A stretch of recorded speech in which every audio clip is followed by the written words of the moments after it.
Hello YouTube. I got this package in from KnifeJoy. It's their latest exclusive from Spyderco. It is their 20CV version of the Spyderco Manix 2. Uh, Manix 2 is a knife that has seen quite a few iterations. I suppose the most standard version of it available now is with the G10 handle scales and the CPM S30V blade.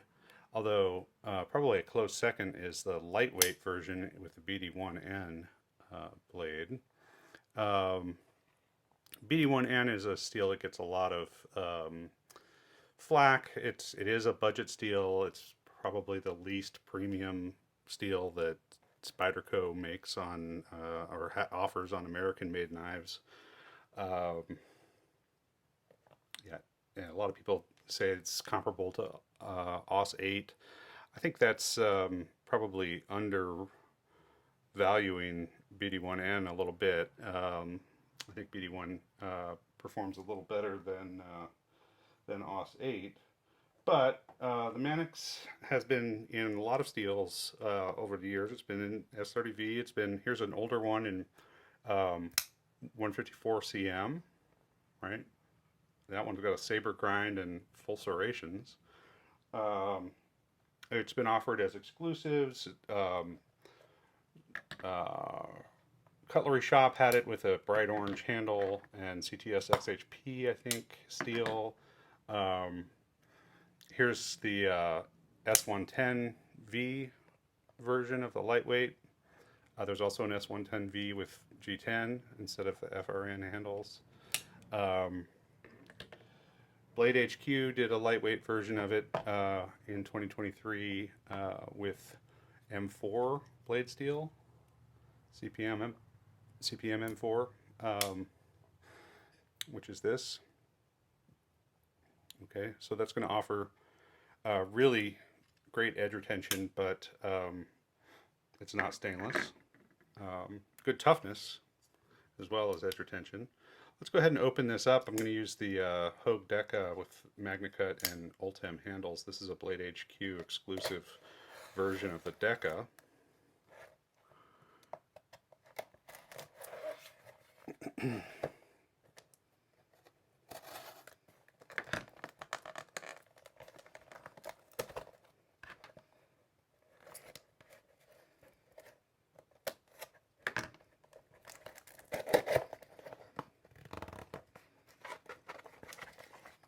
Here we go. And we've got a little KnifeJoy sticker.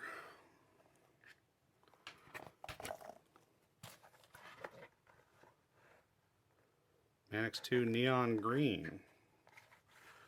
Wow, and that is a green. I think Blade HQ calls their green sage green, if I remember correctly. But it's definitely a very different shade than this one from KnifeJoy, and this of course is G10.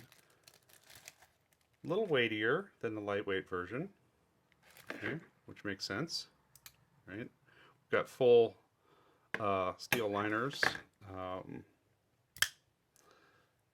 They have been skeletonized some, as opposed to this early version, which is just solid. This one that was in 154 CM. But yeah, reasonably heavy. Definitely know you've got a knife in your pocket. You won't forget about this knife. Really good jimping in several places on the liners and on the back of on the spine of the blade and in the finger choil. You know, you can get a really secure grip on this thing. Should be able to get a good grip on it in a reverse grip position too. The lock mechanism for this operates kind of similarly to a crossbar lock or Benchmade's iconic Axis lock, except that rather than having a steel bar in there, it's got a steel ball bearing. It's in this little plastic cage. and that fits into a cutout in the tang of the knife and holds the blade open, and it's very strong, arguably stronger than the axis lock. And it uses a coiled spring instead of, you can see the coiled spring in there, instead of omega springs, which may be a little less likely to fail. Yeah, it is a vibrant neon green. Of course, there are aftermarket handle scales available for this knife, so you could swap this out with, you know, some titanium or Ultem or different color of G10, something cool like that. Let's see what this note says from Spyderco. So the first paragraph is just explaining what an exclusive is, right? That this is only available through this one distributor, which is KnifeJoy in this case.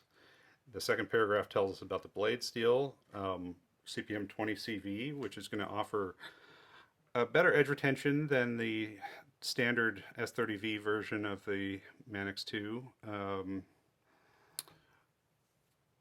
High vanadium carbide content, lots of chromium for stainlessness, and it's a powder metallurgy steel, so it should be really uniform. And then we've got a paragraph about the unique G10 neon green handle scales, and just a little wrap-up paragraph there.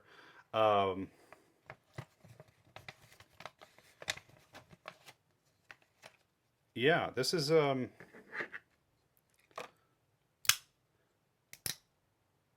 very smooth action. You can slow roll it, or you can reverse flick it, Spidey flick it, and flick it closed with inertia.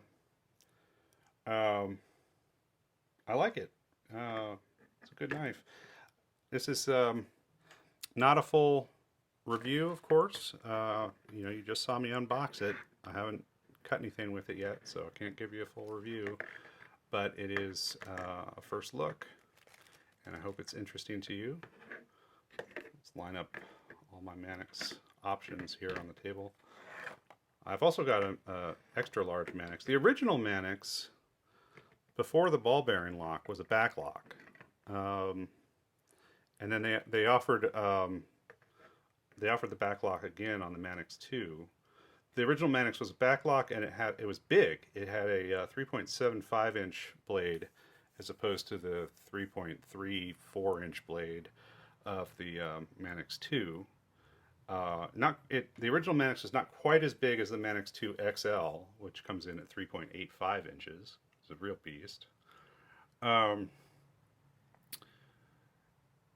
then this ball bearing showed up with the Manix 2 in 2004. 2004 might have been the original Manix, actually. 2004 is a date that sticks out in my mind as having something to do with the origin of the Manix.